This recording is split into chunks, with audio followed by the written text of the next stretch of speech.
Music used to be adventurous, and back in the 80s when I grew up, so many kids were in rock bands. It seemed like everyone was in a group jamming on the weekends, some even playing shows downtown. And these were awesome, exciting times. But we just inherited the rock and roll gene from our parents, whose generation gave us all those fantastic 50s, 60s, and 70s bands. And back then, experimentation was everywhere. Of course, they had their top 40 artists, but they also had true experimenters like the Beach Boys, the Beatles, Pink Floyd, the Doors, Traffic, Captain Beefheart, Frank Zappa, and the Trailblazers of the 70s, which led to all that cool post-punk and 80s new wave stuff.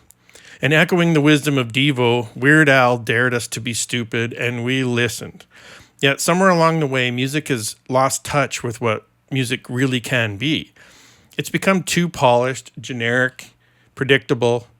Genres are like prison cells, and now with AI music, we're headed straight into the homogeneous zone. Infinite songs all sounding the same with zero risk. That's a frightening thought. You might not have heard of the Canadian band Famous Coffee. It's one that I was in with my friend Grant and many other people. But it's a great example on how music can be a lifetime of exploration and creativity. Maybe it's a recipe for how we can take back music from all the algorithms and streaming giants out there. Let's be clear, this is not a nostalgia piece. It's a case study about what happens when creativity is given room to breathe, early, often, and without permission. This all started 40 years ago when Grant Johnson and I were 12, maybe 13. It was 1983. While other kids were playing hockey or baseball or whatever, or maybe rocking in their own band, Famous Coffee was learning the art of making albums. At first, it was chaos. Total chaos. We loved it. But even then, we knew something important. Writing songs and making albums was a calling. Although we didn't know it at the time, we were learning by doing. The best way to learn anything is just to get started. Make tons of mistakes up front, try anything, experiment freely. Polish wasn't important at that point. There were no rules for us in those early days. No music theory, no boundaries as to what a song could be. But to us, each song was like a little work of art. And we recognized that songs have structure, verses, chorus, bridge, but the structure was not a formula. It was just a suggestion. And we learned early on that albums had personalities. This was an infectious realization. And listening to what we created would just inspire the next bank of songs and a whole new album. My earliest memory of those times is our weekend songwriting sessions. We'd sit quietly, write words, poems, and lyrics. These became the day's verses and choruses for all the songs we were writing. Sometimes Grant would be in one room writing music, and I'd be somewhere else writing lyrics. And sometimes the roles were reversed. We'd do this for hours, and we had one rule: record the song while it was hot. Get it down before moving to the next one. That discipline mattered because what came out of that was not just noise, it was what we call classic Famous Coffee, hundreds of real songs, a couple of dozen albums recorded to cassette. These are actual songs recorded to tape, these tapes right here. Part of the process was making album covers, foldouts, and liner notes, so you could dream while you listened to the creative world captured on tape. We didn't have a studio, we had a bedroom. We had ghetto blasters, 2 of them. We'd record parts into one machine and then play it back while performing and singing live into the other. That's how we did overdubs. Soon the band got bigger, we got better at our instruments, more voices, more instruments, drums, banjo, kazoos, steel drums, recorders, harmonica, clarinet, trumpet, wine glasses, a rototiller. If it made sound, we used it, even if we didn't know how to play it well. Creativity was the guiding force. As the songs piled up, an ethos began to form, and the world of Famous Coffee was taking shape. A world made of songs, inside jokes, and mythos, pure imagination, unbridled musical experimentation. Most people on the outside did not understand. We were made fun of and not taken very seriously, but we took it serious, and we knew what we were doing, and it was intoxicating. Now I'm speaking directly to you. If you're a musician, this part matters, because somewhere along the way you were taught a set of rules. Some of them are useful for sure, but a lot of them not as important as you might think. And you learned what a song is supposed to be. You learned to avoid embarrassing yourself and to stay hidden if your chops aren't polished. Famous Coffee exists as proof that those walls are optional. Capture the spark when it comes or you'll lose it forever. So many wildly successful musicians say that they don't know where songs come from. They just appear out of nowhere. So if you don't capture it, it will be gone. So record fast, don't hold back, finish the song, move on, and await the next one. Perfection will only hold you back. Shame is not the enemy.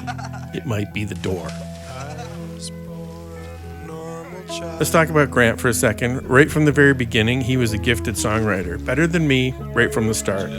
Maybe it's because Glenn Gould is a family member, but then the Johnson family is full of creative and talented folks.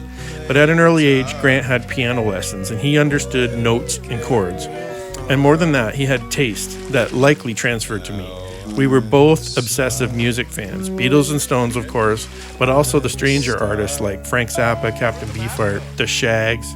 Nothing was out of bounds. We learned as much from new wave as from classical music, and we soaked it all in. Active listening is a great teacher, and I recommend it.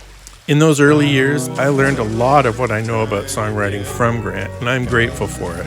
I still think he's a lyrical and musical genius, but the important point here is that we both learned and grew by working together, song after song, album after album.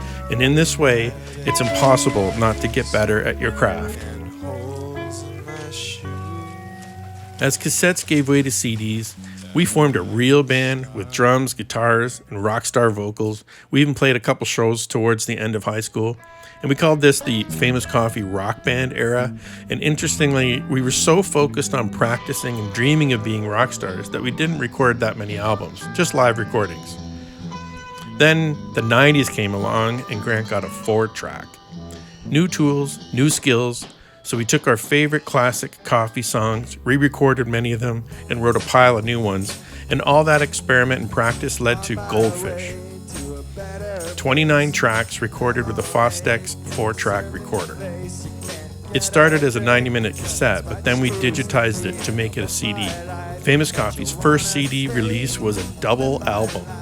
But the home CD making process was new, so some of the digitized tracks had digital skips, and there was nothing we could do about it. These were the days when home recording was rare. Burning your own CDs was totally new, absolutely space age. So it skipped in a couple spots. We thought, all right, because this was a milestone, and really it was just fuel for the fire. Goldfish was the first of many more yet to come. In 1996-97, we recorded the next album, and this one mattered. We worked carefully. We tried honestly to make the best album we could, and it worked. We were nominated for Indie Product of the Year by The Wire, a real music publication. We all went to the awards show, didn't take it too seriously, like the jackasses that we were, and we were up against a Christian rock band, 1,000 Foot Crutch.